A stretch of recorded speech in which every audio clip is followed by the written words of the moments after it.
नमस्कार दोस्तों, स्वागत है आपका हमारे YouTube channel doctor S N Tiwari classes में।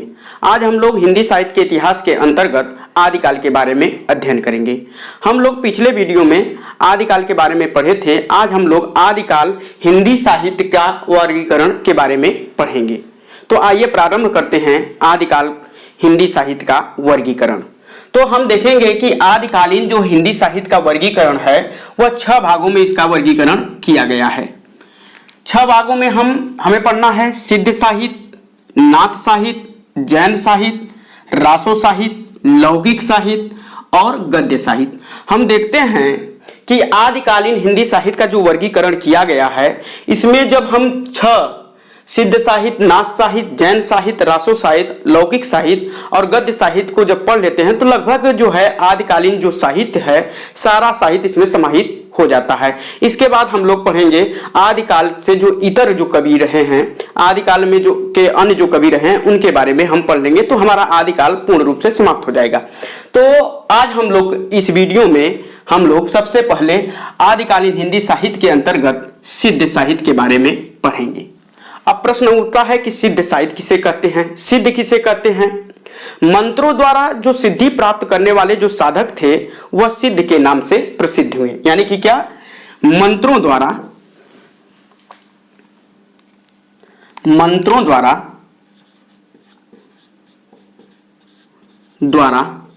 सिद्धि प्राप्त करने वाले साधक को सिद्धि प्राप्त करने वाले साधक को सिद्ध कहा गया, सिद्ध कहा गया। तो यहां पर सिद्ध किसे कहा जाता है? कहा जाएगा कि मंत्रों के द्वारा जो सिद्धि प्राप्त करने वाले जो साधक थे वह सिद्ध के नाम से प्रसिद्ध हुए। अब हम देखते हैं कि 7वीं शताब्दी आते आते बौद्ध धर्म जो है 2 शाखाओं में विभाजित हो गया, हीनयान और महायान। महायान को ही ब्रजयान के नाम से जाना गया। सिद्धों ने महायान यानी ब्रजयान शाखा यानी ब्रजयान तत्व का प्रचार करने के लिए जिन जनभाषा में साहित्य का सृजन किया वह सिद्ध साहित्य के नाम से प्रसिद्ध हुए। तो सबसे पहले हम देखेंगे कि जो बौद्ध धर्म था यानी कि सिद्ध साहित्य का जो समय था, सिद्ध साहित्य का जो समय था वह 7वीं 8वीं शताब्दी माना जाता है। यानी कि 7वीं 8वीं सदी का जो समय था वह सिद्ध साहित्य के नाम से जाना जाता है। अब इसमें देखेंगे कि सिद्ध साहित्य जो है बौद्ध धर्म 7वीं शताब्दी आते आते बौद्ध धर्म 2 शाखाओं में विभाजित हो गया। 2 शाखाओं में विभाजित हो गया था, हीनयान और दूसरा था महायान। हीनयान और दूसरा जो था महायान, और महायान को ही ब्रजयान के नाम से जाना गया। महायान को ब्रजयान के नाम से जाना गया।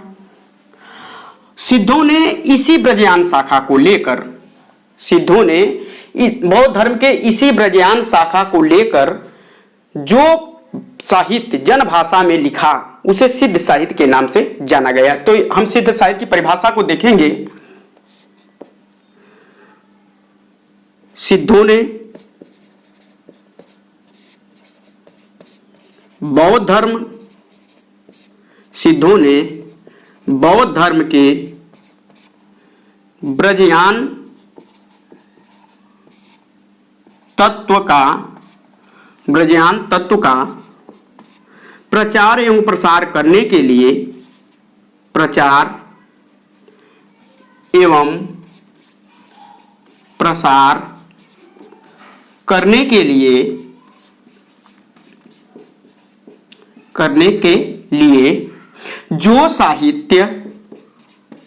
जो साहित्य जनभाषा में लिखा उसे सिद्ध साहित्य कहा गया। सिद्ध साहित्य कहा गया। तो हम देखते हैं कि जो बौद्ध धर्म था 7वीं शताब्दी आते आते जो बौद्ध धर्म था वह 2 शाखाओं में विभाजित हो गया था, हीनयान और महायान। महायान को ही ब्रजयान के नाम से जाना गया। सिद्धों ने बौद्ध धर्म के ब्रजयान तत्व का प्रचार करने के लिए जो साहित्य जन भाषा में लिखा उसी को हम सिद्ध साहित्य के नाम से जानते हैं। हम देखते हैं कि सिद्धों ने जो सिद्ध थे वह बा आडंबर का विरोध करते हैं। सिद्धों ने बा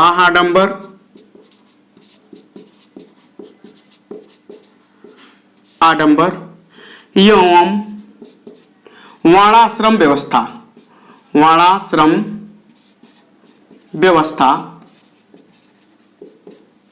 पर तीव्र प्रहार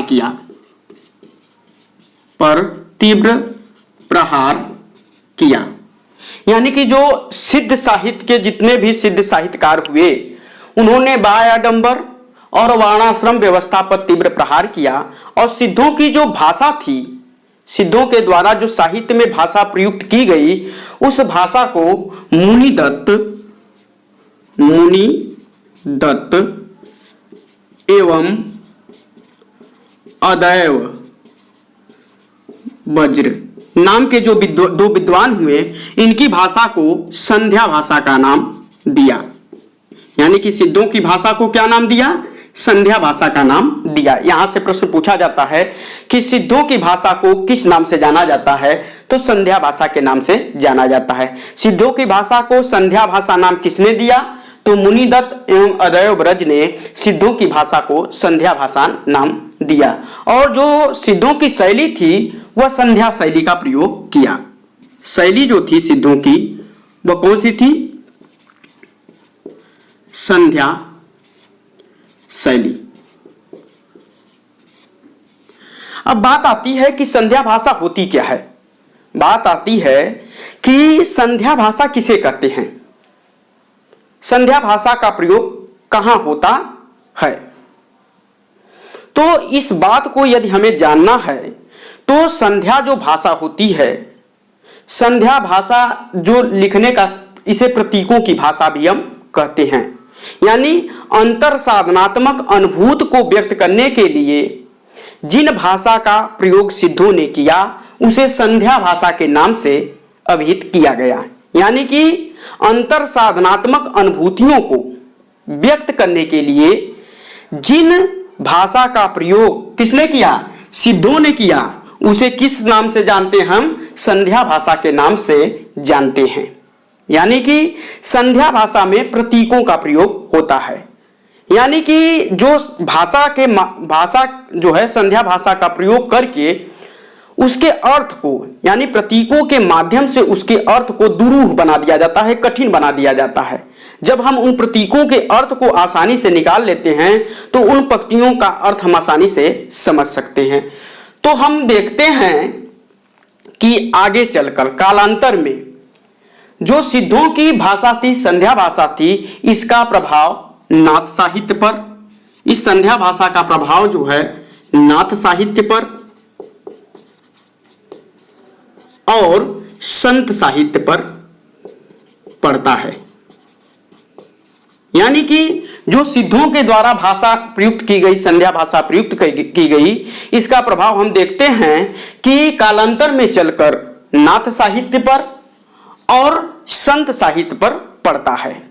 और प्रकारांतर में जहां नाथों और संतों में जो उलटवासियों का प्रयोग किया गया वह संध्या भाषा में किया गया।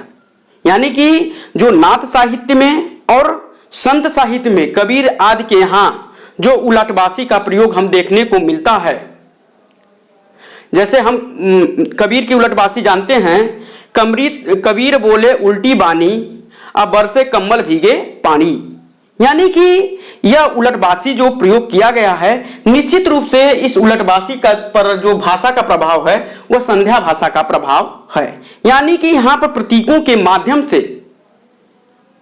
प्रतीकों के आधार पर उसके अर्थ को जो है दुरूह बना दिया जाता है, कठिन बना दिया जाता है। और जब हम उन प्रतीकों के अर्थ को आसानी से निकाल लेते हैं तो वह भाषा संध्या भाषा कहलाती है। यानी कि अंतर साधनात्मक अनुभूतियों को व्यक्त करने के लिए जिन भाषा का प्रयोग किया जाता है उन्हें हम संध्या भाषा के नाम से जानते हैं। एक बार और देखेंगे इसको। आदिकालीन हिंदी साहित्य का वर्गीकरण के अंतर्गत हम पढ़ेंगे। आदिकालीन हिंदी साहित्य का वर्गीकरण 6 भागों में किया गया। पहला था सिद्ध साहित्य, दूसरा है नाथ साहित्य, तीसरा है जैन साहित्य, चौथा है रासो साहित्य और पांचवा है लौकिक साहित्य और छठा है गद्य साहित्य। इसमें हम सबसे पहले आज के वीडियो में जो पढ़ेंगे सिद्ध साहित्य के बारे में अध्ययन कर रहे हैं। तो सिद्ध साहित्य के अंतर्गत हम देखते हैं कि पहले सिद्ध किसे कहा गया, यानी कि सिद्ध साहित्य में सबसे इस बात को हम समझें कि सिद्ध किसे कहा जाएगा। सिद्धि द्वारा, मंत्रों द्वारा सिद्धि जो प्राप्त करने वाले साधक थे, यानी कि मंत्रों के द्वारा जो सिद्धि प्राप्त करने वाले जो साधक थे उन्हें क्या कहा गया, सिद्ध के नाम से जाना गया। हम देखते हैं कि सिद्ध साहित्य का जो समय है 7वीं से 8वीं शताब्दी निर्धारित किया गया। 7वीं शताब्दी आते आते बौद्ध धर्म जो है 2 धाराओं में, 2 शाखाओं में विभाजित हो गया, हीनयान और महायान। महायान को ही ब्रजयान के नाम से जाना गया। सिद्धों ने बौद्ध धर्म के ब्रजयान शाखा का प्रचार एवं प्रसार करने के लिए जो साहित्य, यानी कि सिद्धों ने बौद्ध धर्म के ब्रजयान तत्व का प्रचार एवं प्रसार करने के लिए जो साहित्य जन भाषा में लिखा उसे जो है सिद्ध साहित्य के नाम से जाना गया। यह हो गया सिद्ध साहित्य की परिभाषा। अब आते हैं कि सिद्धों ने बाह्य आडंबर, वर्णाश्रम व्यवस्था पर तीव्र प्रहार किया और गुरु सेवा को, हम देखते हैं कि गुरु सेवा को महत्व दिया। सिद्धों द्वारा जो भाषा प्रयुक्त की गई वह संध्या भाषा प्रयुक्त की गई, यानी कि मुनि दत्त और अदय ब्रज 2 विद्वान आते हैं और दोनों विद्वानों ने सिद्धों की भाषा को क्या नाम दिया, संध्या भाषा नाम दिया। यह परीक्षा की दृष्टि से अत्यंत महत्वपूर्ण है। कई बार परीक्षाओं में यह पूछा जा चुका है कि सिद्धों की भाषा को क्या नाम दिया गया, यानी सिद्धों की भाषा क्या है, तो संध्या भाषा है। और सिद्धों ने की जो शैली थी वह संध्या शैली थी।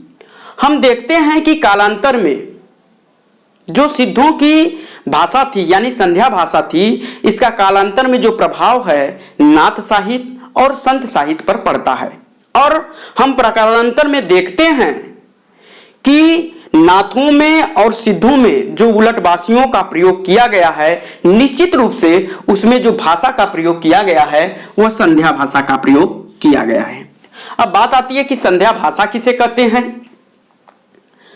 तो संध्या भाषा अंतर साधनात्मक अनुभूत को व्यक्त करने के लिए जिन भाषा का प्रयोग सिद्धों ने किया उसे हम संध्या भाषा के नाम से जानते हैं।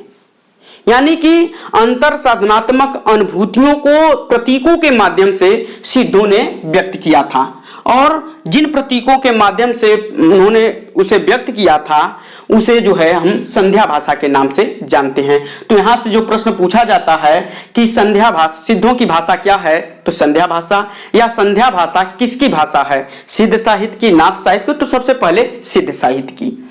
अब इसमें सिद्धों की भाषा को संध्या भाषा नाम किसने दिया था, तो मुनि दत्त और अदय ब्रज 2 विद्वान आते हैं जो सिद्धों की भाषा को संध्या भाषा का नाम दिया था। और सिद्धों की जो शैली थी वह संध्या शैली थी। सिद्धों की इस संध्या भाषा का प्रभाव हम देखते हैं कि कालांतर में नाथ साहित्य और संत साहित्य पर भी पड़ता है और प्रकारांतर में नाथ साहित्य और संत साहित्य में उलटवासियां लिखने का प्रचलन हुआ जो कि संध्या भाषा के अंतर्गत यानी प्रतीकों के माध्यम से इसे लिखा जाता था और उसके अर्थ को दुरूह बना दिया जाता था, कठिन बना दिया जाता था। जैसे कबीर के की उलटवासी की हम चर्चा करें तो कबीर बोले अमृत वाणी बरसे कम्मल भीगे पानी, यानी कि इसके अर्थ को, इसके जब हम प्रतीक को समझेंगे तो निश्चित रूप से इसका जो अर्थ है अत्यंत सरल हो जाता है। तो हम देखते हैं कि संध्या भाषा में जब हम प्रतीकों के अर्थ लगा लेते हैं तो उस पंक्ति का, उस दोहे का अर्थ बहुत सरल हो जाता है। तो यहां तक हम पढ़े। अब हम पढ़ेंगे कि जो सिद्ध साहित्य है, सिद्ध साहित्य के बारे में जो सबसे पहले जो हम देखते हैं कि एक विद्वान आते हैं राहुल संकृत्यायन जी। देखेंगे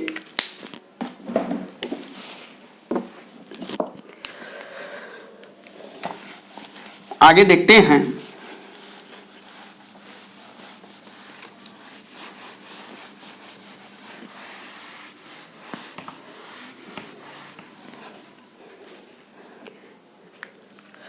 जो सिद्ध साहित्य है, सिद्ध साहित्य का जो समय माना गया 7वीं और 8वीं शताब्दी निर्धारित किया गया है। 7वीं 8वीं शताब्दी। महापंडित राहुल संकृत्यायन, राहुल संकृत्यायन ने अपनी पुस्तक हिंदी काव्यधारा, हिंदी काव्यधारा, यह भी कई बार परीक्षाओं में पूछा गया कि हिंदी काव्यधारा किसका ग्रंथ है, तो राहुल संकृत्यायन का, जो कि 1944 ईस्वी में लिखा गया था। इसमें जो है इन्होंने जो सिद्धों की संख्या निर्धारित की है, यानी कि जो सिद्धों की संख्या थी, सिद्धों की संख्या इन्होंने 84 माना है। यानी कि हम देखते हैं कि राहुल संकृत्यायन ने अपने ग्रंथ हिंदी काव्यधारा, जो कि 1944 में लिखा गया था, इसमें सिद्धों की जो संख्या निर्धारित की वह 84 बताई। यानी कि सिद्धों की संख्या कितनी है? 84। कई बार परीक्षाओं में पूछा गया है कि सिद्धों की संख्या कितनी मानी जाती है, तो 84 मानी जाती है। इसमें जो है 3 योगिनियों का, सिद्धों की संख्या जो 84 मानी गई, और इसमें जो प्रथम सिद्ध माने गए, प्रथम सिद्ध माने गए वह कौन माने गए? सराहपा। यानी कि राहुल संकृत्यायन जो है प्रथम सिद्ध साहित्यकार किसको मानते हैं? सराहपा को मानते हैं। और हम देखते हैं कि इन 84 सिद्धों में 3 योगिनियां भी थी, 3 योगिनियों का भी वर्णन मिलता है। और कभी भी परीक्षाओं में पूछा जाता है कि ये 3 योगिनियां कौन कौन थी, तो पहली थी मणिभद्रपा, दूसरा है कनक लापा, और तीसरा नाम है लक्ष्मी करा। तो सिद्ध साहित्य में हम देखते हैं कि 3 योगिनियां थीं, और तीनों योगिनियों का नाम परीक्षाओं में पूछा जाता है अधिकतर। तो इसका नाम आपको याद रखना होगा कि सिद्ध साहित्य में जो 3 योगिनियां थी उनका नाम है मणिभद्रपा, कनकलापा और लक्ष्मी करा। और प्रथम सिद्ध साहित्यकार किसे माना जाता है? सराहपा को। और इसमें जो पा शब्द दिया गया है यह आदर सूचक शब्द है, यानी आदर के लिए प्रयुक्त हुआ है। यह भी पूछा जा सकता है कि जो सिद्ध साहित्य में जितने भी सिद्ध साहित्यकार हुए हैं उनके नामों के पीछे पा शब्द जो दिया गया है वह किसका प्रतीक है? तो आदर सूचक, यानी कि आदर के लिए यह लगाया गया है। अब हम देखेंगे कि हिंदी सिद्ध साहित्य के अंतर्गत राहुल संकृत्यायन ने सिद्धों की संख्या कितनी मानी? 84 मानी, जो कि अधिकतर परीक्षाओं में पूछा जाता है कि सिद्धों की संख्या कितनी है, तो 84। प्रथम सिद्ध साहित्यकार किसे माना गया? सराहपा को।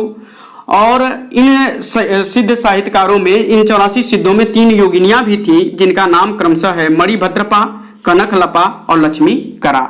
और वस्तुतः हम देखते हैं कि हिंदी साहित्य में जो महिला लेखन का प्रारंभ होता है वह सिद्ध साहित्य से होता है। यानी कि 3 योगिनियां जो है मणिभद्रपा, कनकलपा और लक्ष्मी करा, इन्हीं से जो है हिंदी साहित्य में वस्तुतः जो है महिला लेखन का शुरुआत मानी जा सकती है।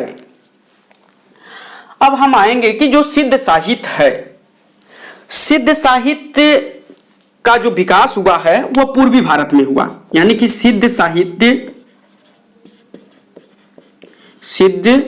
साहित्य का जो विकास हमें देखने को मिलता है वह पूर्वी भारत में मिलता है। यानी कि सिद्ध कहां पर निवास करते थे? पूर्वी भारत। यानी कि इनका जो क्षेत्र था बिहार,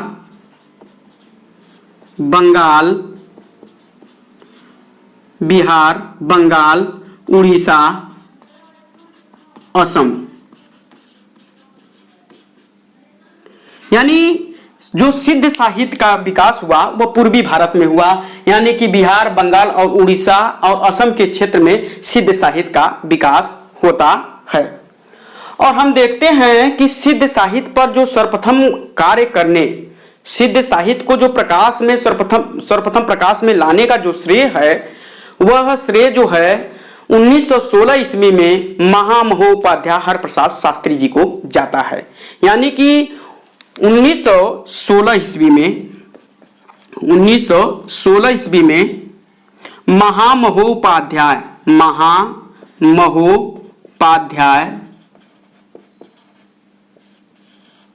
हरिप्रसाद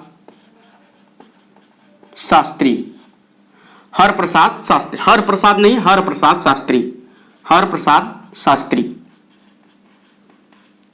महामहोपाध्याय हरप्रसाद शास्त्री ने एक ग्रंथ लिखा जिसका नाम है बौद्ध गान ओ दोहा, जिसमें सिद्धों की रचनाओं का प्रकाशन किया गया, यानी सिद्धों की कविताओं का सर्वप्रथम प्रकाशन किया गया। तो ऐसे भी प्रश्न पूछा जाता है कि सिद्ध साहित्य को सर्वप्रथम प्रकाश में लाने का जो श्रेय है 1916 ईस्वी में महामहोपाध्याय हरप्रसाद शास्त्री जी को जाता है। उन्होंने बौद्ध गान ओ दोहा नाम से सिद्धों की कविताओं का प्रकाशन कराया, सर्वप्रथम जो है उसका प्रकाशन कराया। और बाद में हम देखते हैं कि सिद्ध साहित्य पर जो दूसरा व्यक्ति सबसे ज्यादा जो कार्य किया वह नाम आता है महापंडित राहुल संकृत्यायन जी का। तो यह भी परीक्षा में पूछा गया है कि बौद्ध गान ओ दोहा का जो है संपादन किसने किया था, तो महामहोपाध्याय हरप्रसाद शास्त्री। किस सन में किया था, 1916 ईस्वी में। इसमें क्या है, यह किससे संबंधित ग्रंथ है, सिद्ध साहित्य से संबंधित ग्रंथ है। यह भी पूछा गया है कि यह बौद्ध गान एवं दोहा किससे संबंधित ग्रंथ है, तो सिद्ध साहित्य से संबंधित ग्रंथ है। और यह किसका ग्रंथ है, महामहोपाध्याय हरप्रसाद शास्त्री जी का। 1916 में यह प्रकाशित हुआ था। सिद्ध साहित्य का विकास जो है हम पूर्वी भारत में देखते हैं, यानी बिहार, बंगाल, उड़ीसा और असम में। तो एक बार और देखेंगे, सिद्ध साहित्य जो कि 7वीं और 8वीं शताब्दी में वर्तमान में विद्यमान था, राहुल संकृत्यायन ने हिंदी काव्य धारा 1944 में सिद्धों की संख्या कितनी मानी है, 84 मानी है। यहां से परीक्षाओं में पूछा जाता है कि सिद्धों की संख्या कितनी मानी जाती है, 84 मानी जाती है। इन 84 सिद्धों में प्रथम सिद्ध जो है सरापा को इन्होंने माना है, यानी कि सरापा को प्रथम सिद्ध माना गया है। तो यहां से भी प्रश्न पूछा जाता है कि प्रथम सिद्ध साहित्यकार किसे माना जाता है, तो आंसर होगा सरापा को। सिद्ध साहित्य में हम देखते हैं कि 84 सिद्धों में 3 योगिनियां भी थी, जिनका नाम क्रमशः है मणिभद्रपा, कनकलपा और लक्ष्मीकरा। जो सिद्धों के नाम में पा शब्द लगा हुआ है अंत में, वह आदर सूचक यानी आदर के लिए प्रयुक्त हुआ है। और हम देखते हैं कि जो मणिभद्रपा, कनकलपा, लक्ष्मीकरा जो 3 योगिनियां सिद्ध साहित्य में हुई, तो यहीं से वस्तुतः जो है हिंदी साहित्य में महिला लेखन की शुरुआत मानी जा सकती है। यानी कि इन 3 योगिनियों से ही हिंदी साहित्य में महिला साहित्य का लेखन प्रारंभ होता है। अब आता है कि सिद्ध साहित्य का जो विकास हुआ कहाँ हुआ, पूर्वी भारत में। यानी सिद्ध साहित्य का जो क्षेत्र रहा है वह पूर्वी भारत रहा है, यानी कि बिहार, बंगाल, उड़ीसा, असम। और हम देखते हैं कि 1916 ईस्वी में सर्वप्रथम जो सिद्ध साहित्य पर जो कार्य करने का श्रेय है वह किसको जाता है, महामहोपाध्याय हरप्रसाद शास्त्री को, जिन्होंने 1916 ईस्वी में बौद्ध गान ओ दोहा नाम से सिद्ध कवियों के कविताओं का संपादन किया। और यह कई बार परीक्षाओं में पूछा गया है, नेट में भी पूछा गया कि बौद्ध गान ओ दोहा ग्रंथ किसका है, तो महामहोपाध्याय हरप्रसाद शास्त्री जी का है। बौद्ध गान ए दोहा जो है सिद्ध साहित्य से संबंधित ग्रंथ है, यह भी पूछा जा चुका है। यह कब प्रकाशित हुआ था, 1916 ईस्वी में। अब हम बात करते हैं कि जो सिद्ध साहित्य के जो प्रमुख सिद्ध कवि हैं, जिनको हमें पढ़ना है, उनमें जो है प्रमुख रूप से 6 लोगों को हमें पढ़ना है। उसमें जो नाम आता है, पहला है सरहपा,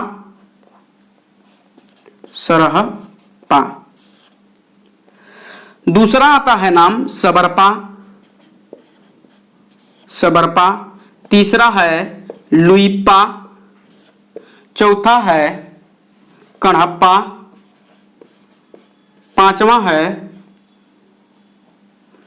पांचवा जो नाम आता है कणहप्पा हो गए, सरहपा, सबरपा, लुइपा, कणहप्पा, डोम्भिपा। अब एक और आते हैं कुकुरिपा।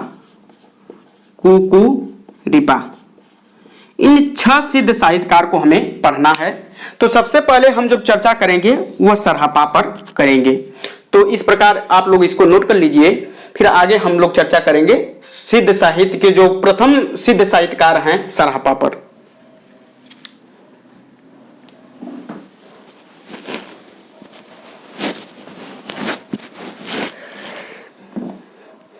अब देखेंगे सिद्ध साहित्य के अंतर्गत प्रथम जो कवि आते हैं, प्रथम जो साहित्यकार आते हैं सरहपा को।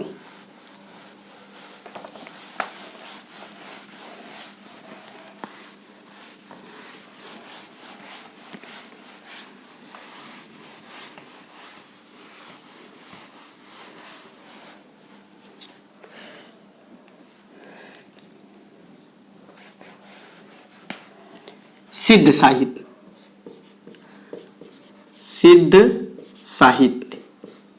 और सिद्ध साहित्य का जो समय माना गया है वह 7वीं 8वीं शताब्दी माना जाता है।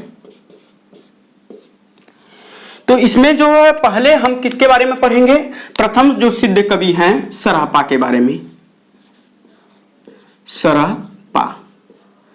सरहपा को जो समय माना जाता है 769 ईस्वी माना जाता है।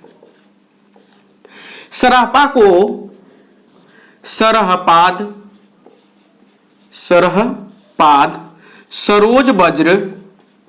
सरोज प्रज, राहुल भद्र आदि नामों से भी जाना जाता है। यानी कि सरहपा को सरहपाद, सरोजवज, राहुल भद्र आदि नामों से भी जाना जाता है। यह जाति के क्या थे, ब्राह्मण थे। जाति के यह क्या थे, ब्राह्मण थे। और महापंडित राहुल संकृत्यायन ने, महापंडित राहुल संकृत्यायन ने जो सरहपा का जो समय माना है 769 ईस्वी स्वीकार किया है। जबकि विनयतोष भट्टाचार्य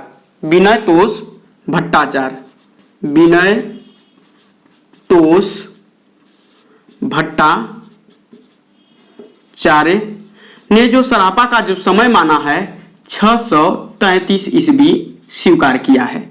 यानी कि जो है महापंडित राहुल संकृत्यायन ने सरहपा का जो समय माना 769 ईस्वी माना, जबकि विनयतोष भट्टाचार्य ने सरहपा का जो समय माना है 633 ईस्वी माना है। और हम देखते हैं कि अधिकतर जो विद्वान हैं राहुल जी के मत का समर्थन करते हुए सरहपा का जो समय निर्धारित किया है 769 ईस्वी माना है।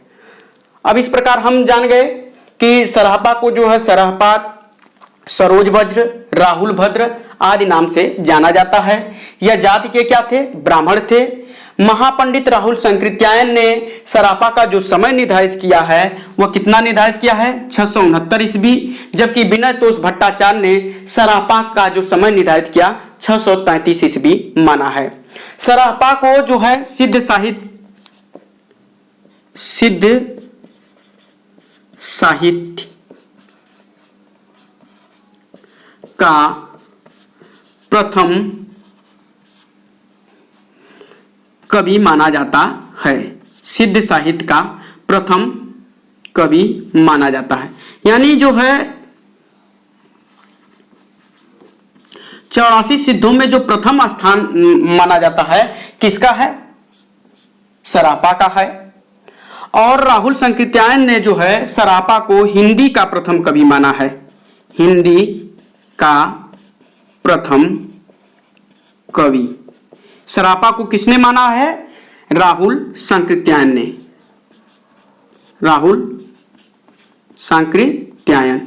और हम देखते हैं कि राहुल जी के इस मत का भी समर्थन अधिकतर विद्वान करते हैं और सरापा को हिंदी का प्रथम कवि स्वीकार करते हैं। सरापा जो थे वह सहज जीवन पर बल देते थे। सरापा जो है, सरापा सहज जीवन पर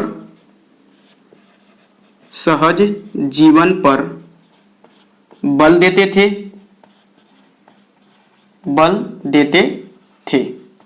सरापा जो है सहज जीवन पर बल देते थे, इसीलिए जो सरापा को सहजयान का प्रवर्तक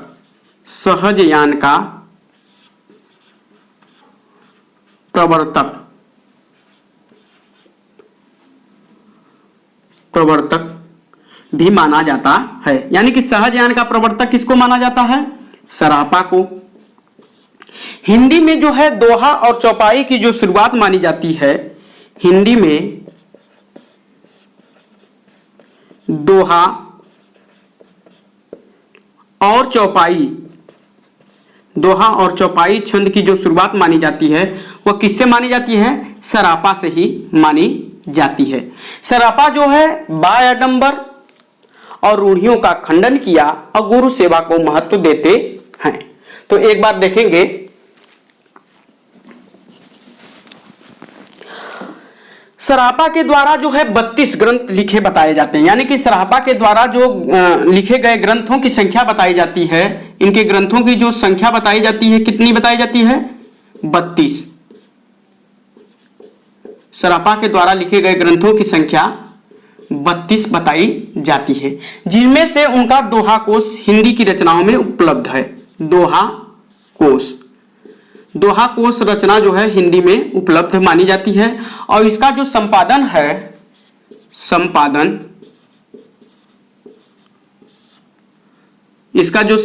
है डॉक्टर प्रबोध चंद्र बागची ने किया है। प्रबोध चंद्र बागची ने किया है। एक कथन और मिलता है सरापा के बारे में। बच्चन सिंह ने सरापा के बारे में कहा है कि आक्रोश की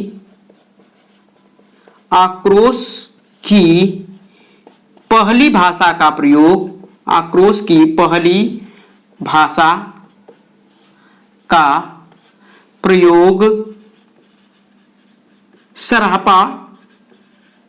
सरापा में मिलता है। सरापा में मिलता है। तो प्यारे साथियों, एक बार इसको देखेंगे फिर। आदिकालीन हिंदी साहित्य के अंतर्गत हम लोग सिद्ध साहित्य पढ़ रहे हैं और सिद्ध साहित्य का जो समय माना गया है वह 7वीं से 8वीं शताब्दी माना गया है। यानी कि मंत्रों द्वारा जो सिद्धि प्राप्त करने वाले साधक थे उन्हें सिद्ध के नाम से प्रचलित हुए। ठीक है, तो हम देखते हैं कि सिद्ध साहित्य के अंतर्गत जो प्रमुख साहित्यकार हुए हैं उनमें 6 का हमें पढ़ने आए 6 लोगों को। उसमें पहले जो सिद्ध साहित्यकार आते हैं सरापा को जो है 84 सिद्धों में प्रथम स्थान प्राप्त है। यानी कि 84 सिद्ध जो हुए थे उसमें प्रथम स्थान किसको दिया जाता है? सरापा को दिया जाता है। यानी कि सिद्धों में प्रथम स्थान किसको प्राप्त है? सरापा को प्राप्त है। सरापा का जो समय माना जाता है 769 ईस्वी माना जाता है। सरापा को सरहपाद, सरोज वज्र और राहुल भद्र आदि नामों से भी जाना जाता है। यहां से भी परीक्षाओं में पूछा गया है कि सरापा को अन्य किस नाम से जाना जाता है, तो सरहपाद, सरोज वज्र, राहुल भद्र।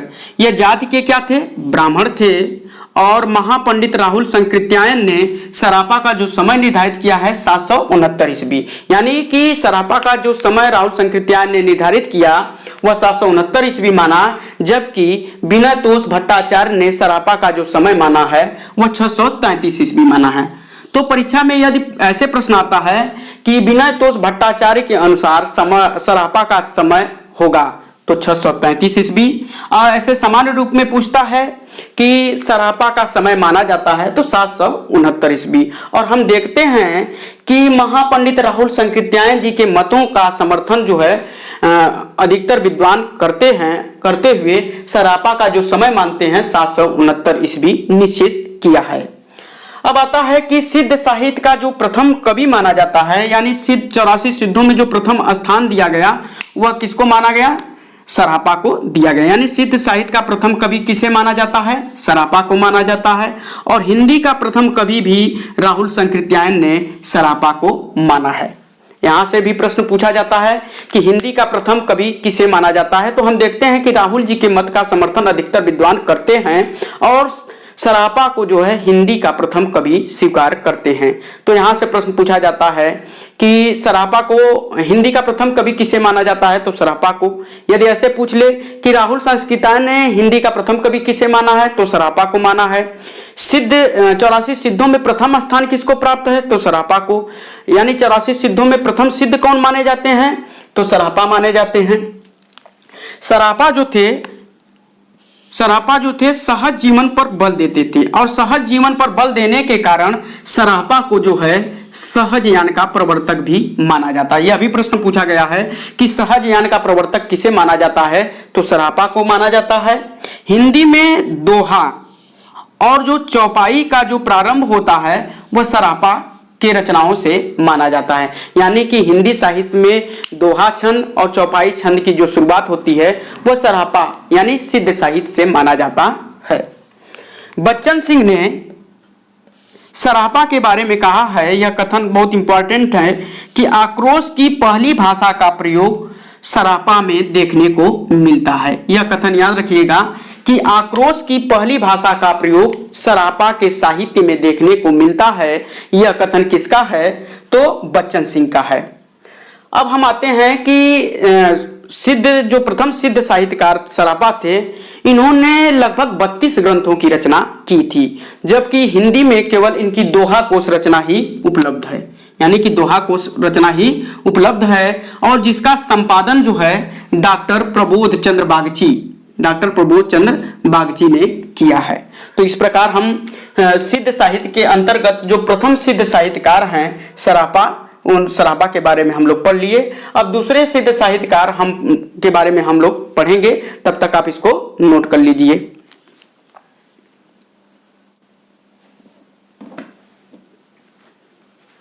अब देखेंगे दूसरे जो सिद्ध साहित्यकार थे सबरपा।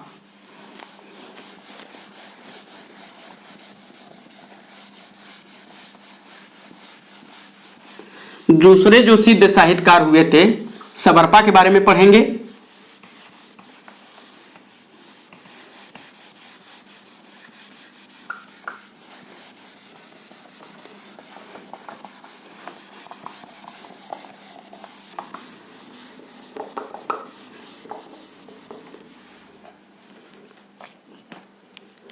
दूसरे जो सिद्ध साहित्यकार हुए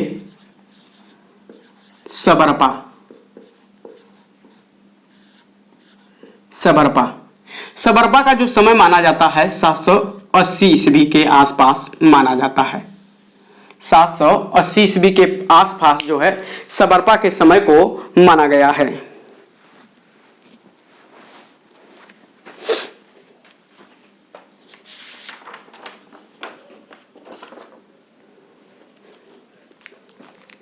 अब देखते हैं सबरपा के बारे में। सबरपा जो थे सरापा के शिष्य थे, यानी कि सबरपा के जो गुरु थे, इनके जो गुरु थे सरापा थे, और जो सबरपा के जो शिष्य थे वो लुइपा थे। ये जाति के क्या थे? जाति के क्षत्रिय थे, क्षत्रिय थे। सबरों जैसा जीवन व्यतीत करने के कारण सबरपा को सबरों जैसा या भीलों जैसा जीवन व्यतीत करने के कारण यह सबरपाद या सबरपा कहलाए। यानी कि सबरों या भीलों जैसा, भीलों या सबरों जैसा जीवन व्यतीत करने के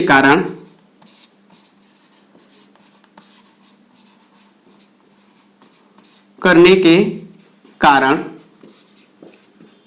यह सबरपा कहलाए। सबरपा या सबरपाद कहलाए। सबरपाद कहलाए। ये जाति के क्या थे? क्षत्रिय थे।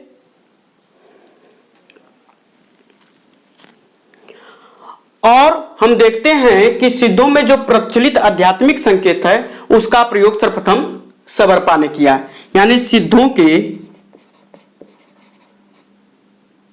सिद्धों में प्रचलित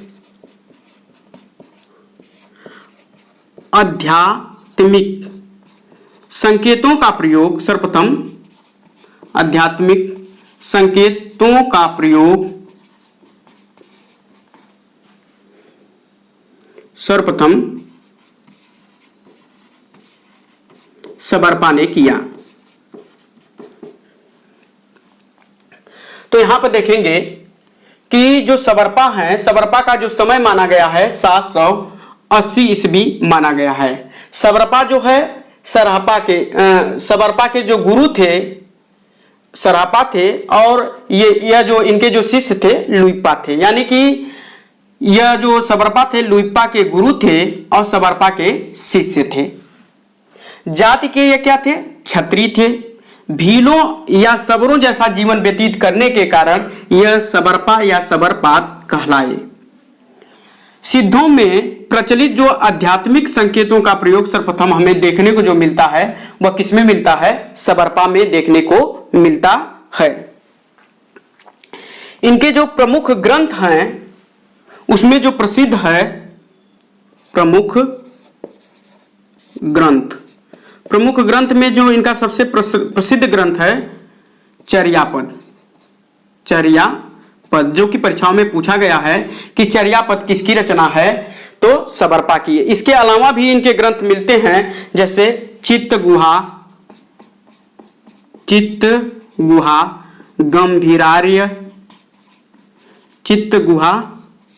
गंभीरार्य, महामुद्रा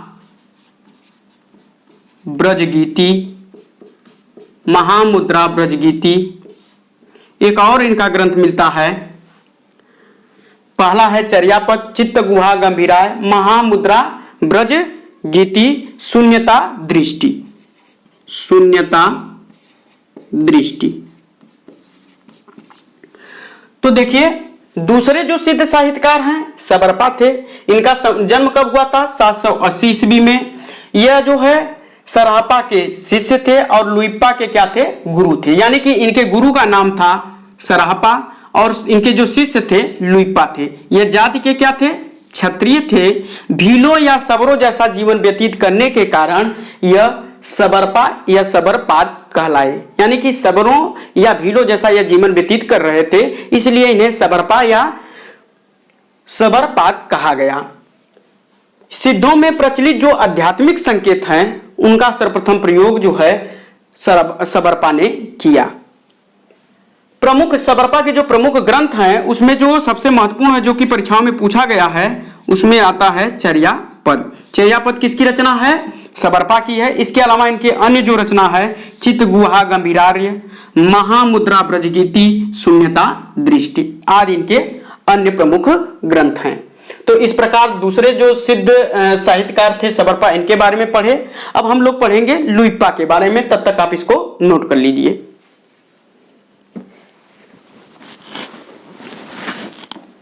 तीसरे जो हैं लुइपा,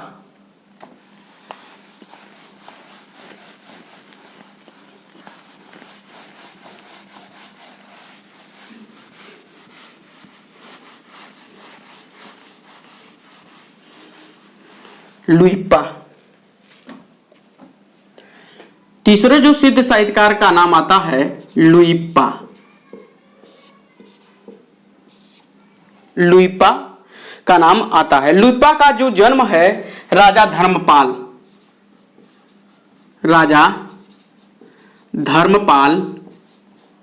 के शासनकाल में, राजा धर्मपाल के शासन काल में 773 ईस्वी में एक कायस्थ परिवार में हुआ था। यानी 773 ईस्वी में कायस्थ परिवार में हुआ था। इनके गुरु का जो नाम था, लुइपा के जो गुरु थे वह सबरपा थे। इनके गुरु का नाम सबरपा था।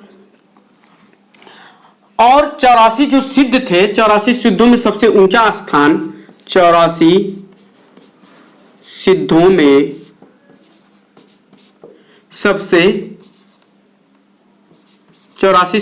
सबसे ऊंचा स्थान किसको प्राप्त है? लुइपा को, जो कि काफी बार परीक्षाओं में पूछा जा चुका है। इसके बाद इनके बारे में एक और है, इनकी कविताओं में रहस्य भावना पाई जाती है। इनकी कविताओं में रहस्य भावना पाई जाती है।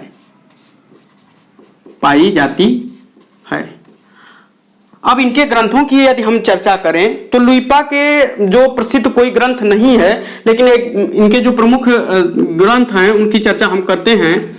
तो इनकी रचनाएं में हम देखेंगे तो पहला इनका जो ग्रंथ है अभिसमय विभंग,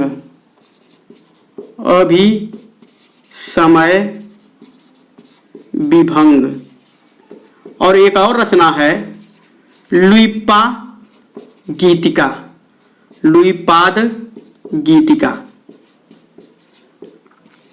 इनके जो दो प्रमुख ग्रंथ बताए जाते हैं जो कि अब तक परीक्षाओं में पूछे नहीं गए हैं। जो प्रश्न लुइपा से पूछा गया है, लुइपा जो थे राजा धर्मपाल के शासनकाल में 773 ईस्वी के आसपास कायस्थ परिवार में इनका जन्म हुआ था। यानी कि किस जात में हुआ था? कायस्थ परिवार में। लुइपा के जो गुरु थे, इनके गुरु का नाम था सबरपा। 84 सिद्धों में सबसे ऊंचा स्थान, यह प्रश्न जो है काफी बार परीक्षाओं में पूछा जा चुका है कि 84 सिद्धों में सबसे ऊंचा स्थान, यही जो है प्रश्न लुइपा से पूछा जाता है कि 84 सिद्धों में सबसे ऊंचा स्थान किसे मिला है? तो लुइपा को मिलता है। और इनकी कविताओं में यानी इनकी रचनाओं में रहस्य भावना पाई जाती है। इनके जो प्रमुख ग्रंथ हैं अभिसमय विभंग और लुइपा गीतिका। तो हम तीसरे जो है सिद्ध साहित्य के अंतर्गत तीसरे जो साहित्यकार हैं लुइपा, इनके बारे में पढ़े। लुइपा का जन्म जो है राजा धर्मपाल के शासनकाल में 773 ईस्वी में हुआ था और इनका जन्म एक कायस्थ परिवार में हुआ था। इनके गुरु का नाम क्या था? सबरपा था। और 84 सिद्धों में सबसे ऊंचा स्थान किसको प्राप्त है? लुइपा को। यह प्रश्न काफी बार परीक्षाओं में पूछा गया है, चाहे टीजीटी की परीक्षा हो, चाहे पीजीटी की, नेट की परीक्षा। आप उठा के देख लीजिएगा पेपर को, जो प्रीवियस पेपर हुए हैं उनको उठा के देखेंगे तो यह प्रश्न पूछा गया कि 84 सिद्धों में सबसे ऊंचा स्थान किसे प्राप्त है? तो ऑप्शन दे देगा सरहपा, सबरपा, लुइपा, नुमिपा। तो सबसे ऊंचा स्थान किसको प्राप्त है? लुइपा को प्राप्त है। इनकी कविताओं में रहस्य भावना पाई जाती है। अब चौथा जो सिद्ध साहित्यकार हैं उनको हम पढ़ेंगे, उनका नाम है कण्हप्पा। चौथा जो सिद्ध साहित्यकार हैं उनका नाम है कण्हप्पा।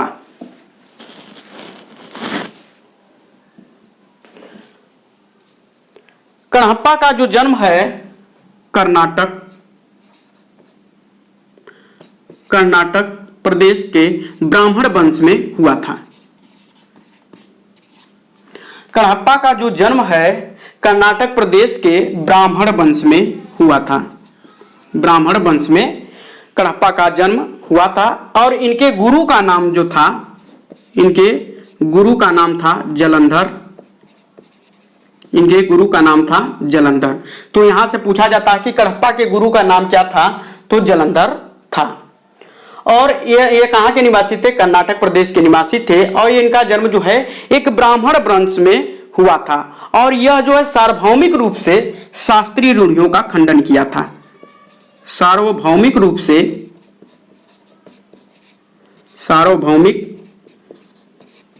से शास्त्रीय रूढ़ियों का खंडन किया था। शास्त्रीय रूढ़ियों का खंडन।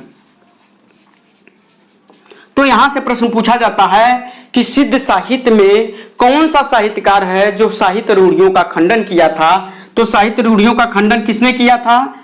कण्हप्पा ने किया था। कण्हप्पा का जन्म जो है कर्नाटक में के ब्राह्मण वंश में हुआ था। इनके गुरु का नाम क्या था? जलंधर था। और सार्वभौमिक रूप से इन्होंने शास्त्रीय रूढ़ियों का इन्होंने खंडन किया था। और इनके संदर्भ में राहुल सांकृत्यायन का एक मत है जिसको हम यहां पर उद्धृत कर रहे हैं कि कण्हप्पा जो है, कण्हप्पा पांडित्य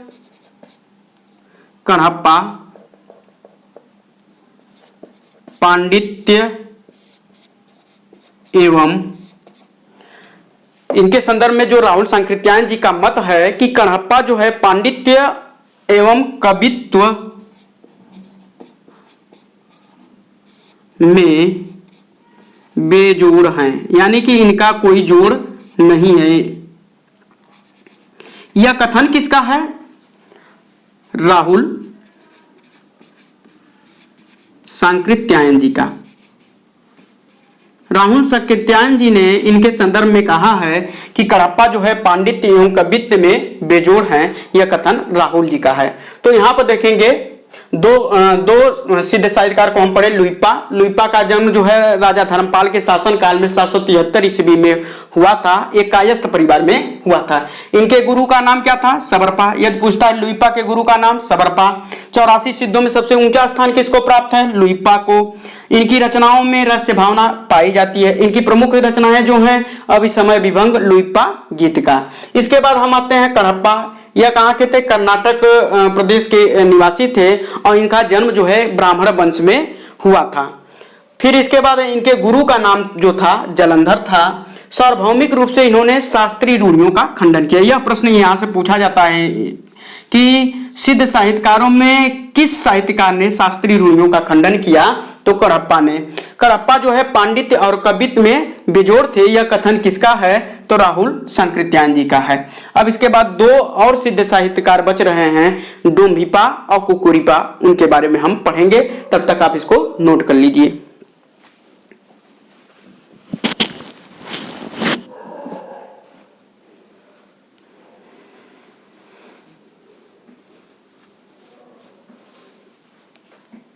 अब पढ़ेंगे हम लोग चौथे सिद्ध साहित्यकार डोम्भिपा के बारे में। 4 को पढ़ लिए,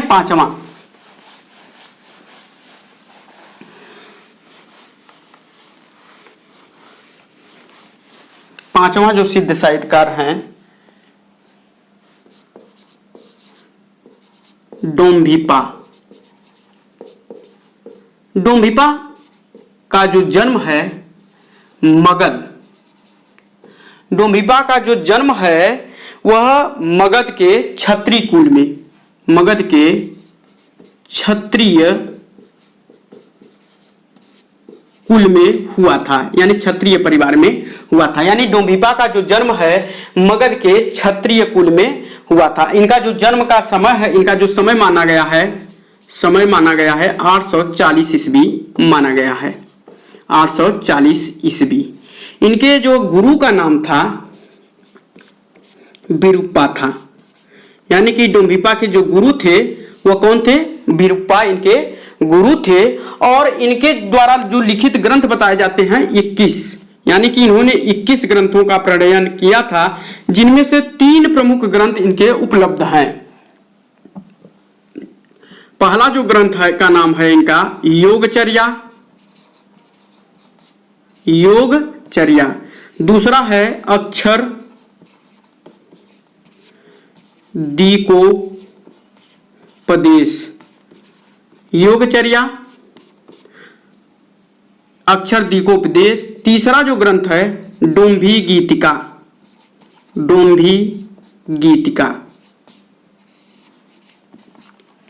तो पांचवें जो सिद्ध साहित्यकार हैं डोम्बिपा का जन्म जो है मगध के क्षत्रिय कुल में हुआ था, यानी कि क्षत्रिय ये जाति के क्या थे, क्षत्रिय थे। इनका जो समय माना गया है 740 ईस्वी।